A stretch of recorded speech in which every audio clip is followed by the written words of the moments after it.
깊은 바닷속을 질주하는 잠수함이 있습니다. 그리고 그 뒤를 바짝 쫓아오는 어뢰. 정신없는 잠수함 내부. 승조원들은 실시간으로 어뢰의 위치를 파악하며 긴장을 늦추지 못하는데 오태식이 돌아왔구나. 오태식이 아닌 강도영 부장이 어뢰를 피하기 위해 디코이를 발사합니다. 발사! 과연 잠수함은 이 위기를 돌파할 수 있을까요? 디코이 발사! 발사! 여러분 반갑습니다. 성우 겸 성대모사 하는 유튜버 스북만입니다.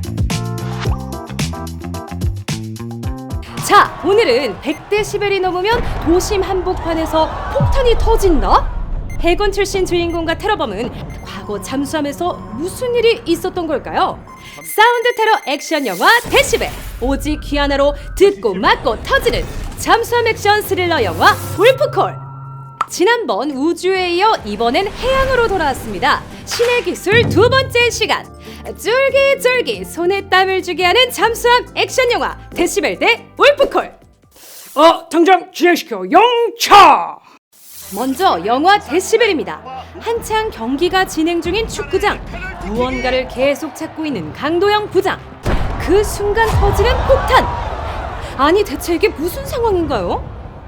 그 원인을 알기 위해 1년 전 복귀 중인 잠수함으로 돌아가보죠. 뒷담화를 하고 있는 승조원들.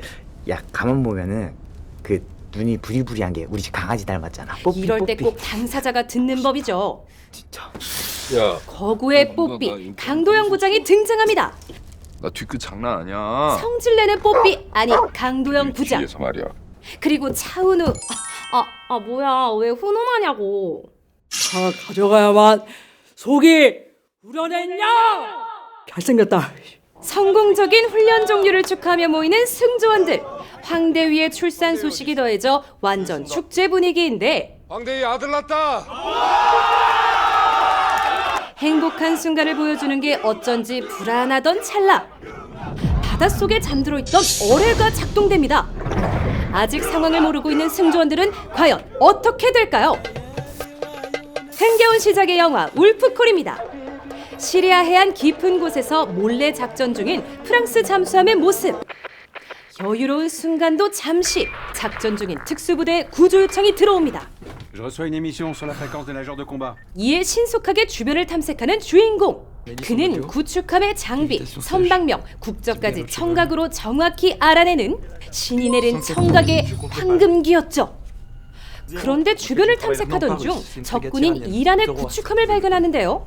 Iranienne, qu'est-ce qu'elle fout? C'est rock'n'roll de récupérer des beignets à côté d'une iranienne. 철수를 고민하던 함장은 결국 위험을 무릅쓰고 구축함 몰래 적진에 들어가 특수부대를 구출하기로 하죠. 소리를 완전히 감추고 적진을 통과하는 잠수함. 이때 주인공 샹트레드는 음향 탐지기인 소나로 특이한 소리를 확인합니다.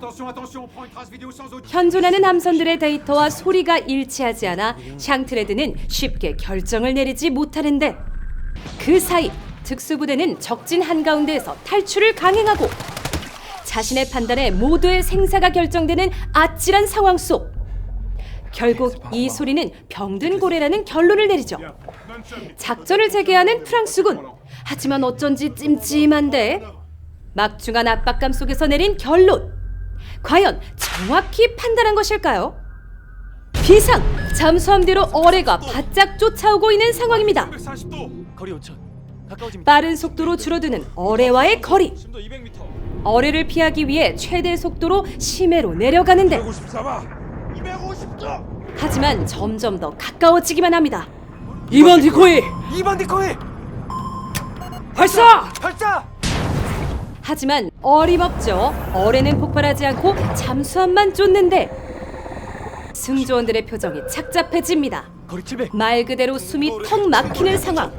멈추지 않는 돌진남 어뢰. 이때 어뢰의 소리가 이상하다는 걸 발견하는 강도영 부장. 배터리가 없어 느려진다. 곧 배터리가 소진될 유실 어뢰라는 사실을 깨닫게 됩니다. 전방 210도 거리 800 침몰된 상선이 있습니다. 빠르게 판단하는 부장님. 물 상선으로 회피한다.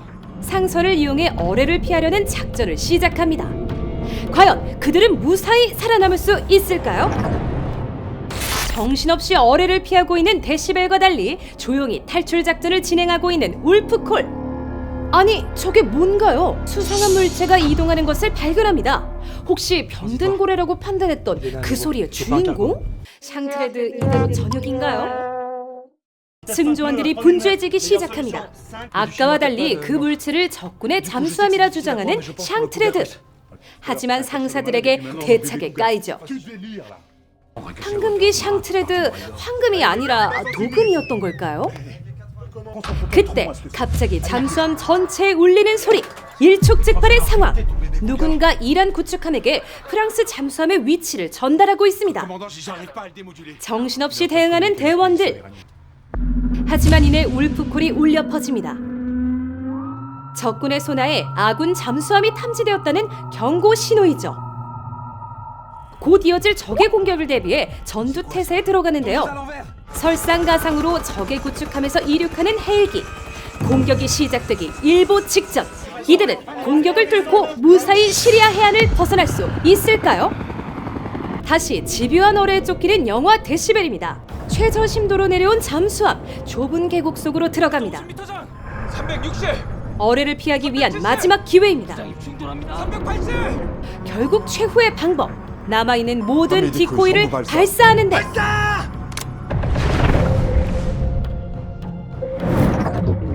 역시나 통하지 않습니다. 디코이 전부 통과. 기만 혹시 차은우를 보고 오는 걸까요? 기관장. 결국 근처에 있는 폐암선을 향해 돌진하는 강도영 부장. 폐암선까지의 거리는 100m도 남지 않았습니다. 충돌합니다. 당선! 침몰 상선을 스치며 솟아오릅니다. 드디어 잠수함이 아닌 폐암선에 폭발하는 어뢰. 직접적인 공격은 피했지만 폭발로 인한 충격으로 잠수함의 손상을 피할 수는 없었습니다. 기동력을 상실하고 해저 속으로 침몰하는 잠수함. 과연 승조원들은 무사히 귀환할 수 있을까요? 왜 무사귀환한 강도영 부장은 지상에서도 폭탄 테러를 받고 있는 것일까요? 영화 데시벨이었습니다. 여기 시리아 해안은 이제 본격적인 전투가 시작되려 하는데요. 정확한 위치를 파악 후 폭례를 투하하는 헬기. 그러한 충격에 대비하여 각종 기기를 보호하는 승조원들. 더 이상 버티면 박살날 것 같은데요. 샹크레드, 앞으로 모든 날이 흉흉할 거야. 위협을 느낀 함장님이 결단을 내립니다. 로켓포를 가져오라고 명령하는 함장님. 해수면으로 잠수함을 상승시킵니다. 설마 적진 한가운데에서 적 헬기를 날려버리려는? 프랑스 잠수함이 모습을 드러내자 이를 본 헬기도 잠수함을 공격하기 위해 다가옵니다. 로켓포 하나로 헬기와 1대1로 대치하는 상황. 살아남는 것은 헬기냐 함장님이냐. 간발의 차로 로켓포에 맞은 헬기는 그대로 추락합니다. 이게 된다고? 하지만 은밀하게 작전을 수행해야 할 잠수함이 대놓고 적국의 헬기를 공격하는 건 더 큰 파장을 불러올 게 뻔한 일. 과연 영화 속 이들의 운명은 어떻게 될까요? 또 다른 전쟁이 시작되는 걸까요? 지금까지 영화 울프콜이었습니다. 자, 지금까지 영화 데시벨과 울프콜에서 벌어진 잠수함 속 긴박한 전투 상황을 함께 살펴보았습니다. 영화에서 벌어졌던 해양 전투 속에서도 첨단 방산 기술을 엿볼 수 있다는 사실. 적의 공격을 빠르게 파악하고 수집한 정보를 바탕으로 임무를 할당해 교전을 수행하는 이 기술. 과연 현실에서는 어떻게 활용되고 있을까요? 다양한 수상수중 함정의 두뇌 역할을 하고 있는 한화 시스템의 함정 전투 체계를 만나러 가보시죠. 고고! 여러분이 알고 있는 함정에는 센서, 레이더, 통신 체계 등 수많은 장비들이 탑재되어 있습니다. 그런데 이 지휘 체계들을 하나씩 따로 관리해야 한다면 너무 복잡하고 시간도 많이 소요되겠죠? 그래서 이 모든 장비를 하나로 통합 운용할 수 있도록 도와주는 전투 체계가 바로 함정 전투 체계입니다. 효율적인 전투와 최적의 임무 수행을 가능하게 해주는 시스템이죠. 그럼 이제부터 영화에서 보셨던 기술들이 실제로 어떻게 활용되는지 알아볼까요? 울프콜에서 적을 탐색할 때 소나 데이터를 기반으로 적의 위치를 빠르게 파악했던 장면 기억나시죠? 또한 데시벨에서 잠수함이 어뢰를 발견하고 그 어뢰를 피하기 위해 디코이를 발사하는 장면. 이렇듯 해상, 공중, 수중 등 다양한 위협이 동시다발적으로 일어날 때 하나의 통제 환경에서 모든 센서와 무장을 종합적으로 운영해 전투력을 극대화하는 것이 함정 전투체계인데요. 위협체를 센서로 탐지 분석하고 수집된 정보를 무장체계에 전달한 뒤 대응 전략을 빠르게 결정해 함정의 생존을 결정하는 핵심 무기체계이기도 합니다. 왜 함정의 두뇌라고 부르는지 아시겠죠? 이러한 함정 전투체계를 국내에서 유일하게 순수 자체 기술력으로 국산화하여 생산 공급하고 있는 곳이 바로 한화시스템입니다. 한화시스템은 대한민국 해군의 구축함, 호위함, 잠수함 등 다양한 수상 수중 함정에 순수 자체 기술력으로 국산화한 함정 전투체계를 공급해온 국내 유일 기업입니다. 개발과 양산을 넘어 실제 해군에서 가용성을 극대화할 수 있도록 납품 이후에도 책임관리 시스템을 운영하고 있죠.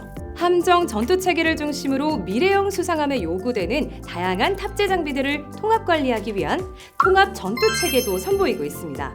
최초의 국산 미니 이지스함이라 불리는 한국형 차기 구축함과 장보고3 역시 한화시스템의 CMS를 탑재하고 있는데요. 특히 한화시스템의 함정 전투체계는 세계 표준의 오픈 아키텍처 기술을 적용해 각 함정의 임무와 특성에 맞춰 전투 상황에 최적화된 대응 시나리오를 판단할 수 있습니다. 우리 해군의 전투력을 강화하여 스마트 해군의 미래로 나아가고 있죠. 독보적인 기술력이 입증되었기 때문일까요? 지난 8월 또 하나의 반가운 소식이 있었는데요. 함정 전투체계를 개발해왔던 기술력을 바탕으로 한화시스템이 차기 소해함에 탑재될 기뢰전 전투체계 개발 사업의 우선 협상자로 선정된 것이죠. 바닷속 지뢰인 기뢰는 복잡한 해양 환경 속에서 탐지가 어려울 뿐만 아니라 함정에게도 위협적인 요소이기에 그 표적을 탐지하고 추적하는 데 정밀하고 견고한 기술력이 필요합니다. 이에 따라 한화시스템은 21년도부터 전투체계에 인공지능 기술을 접목하는 연구를 진행하고 있습니다. 지난해에는 AI 기반 자동기뢰 탐지체계 신속 시범 사업 협약을 체결하며 관련 기술 개발에 앞장서 나가고 있죠. 한화시스템의 함정 전투체계는 국내뿐만 아니라 글로벌로도 뻗어나가고 있습니다. 필리핀에도 이미 4번의 수출을 기록하며 필리핀 해군의 총 13척 함정에 함정 전투체계를 공급하고 있는데요. 뿐만 아니라 필리핀 해군 훈련센터를 완공하는 등 함정 전투체계 모의 훈련 장비를 비롯한 각종 훈련 장비를 설치하며 후속 군수 지원 또한 아끼지 않고 있습니다. 이어서 지난 6월 한화시스템은 한화오션과 함께 미국 필리조선소를 인수하며 국내 기업 최초로 미국 조선업에 진출하게 되었는데요. 다양한 라인업과 시너지를 전망하며 글로벌 해양 시장의 주역이 되기 위한 활동들을 이어나갈 예정입니다. 동남아시아, 중동, 미국까지 글로벌 시장에서 앞으로도 한화시스템의 스마트 해양 솔루션이 어떻게 활약할 수 있을지 기대됩니다. 신의 기술 두 번째 시간, 데시벨 대 울프콜. 두 잠수함 액션 영화를 통해 한화시스템의 첨단 해양 방산 기술까지 함께 살펴보았는데요. 국내뿐만 아니라 필리핀을 필두로 동남아시아, 중동, 미국까지 글로벌 해역을 지키고 있는 한화시스템의 기술력 다시 한번 놀랍고 자랑스러운데요. 앞으로도 글로벌 시장에서 K-방산 경쟁력을 널리 알리고 있는 한화시스템의 기술을 믿고 더욱 기대해주세요. 끝까지 시청해주셔서 감사합니다. 네 기술도 내꺼, 내 기술도 내꺼. That's it? 안녕.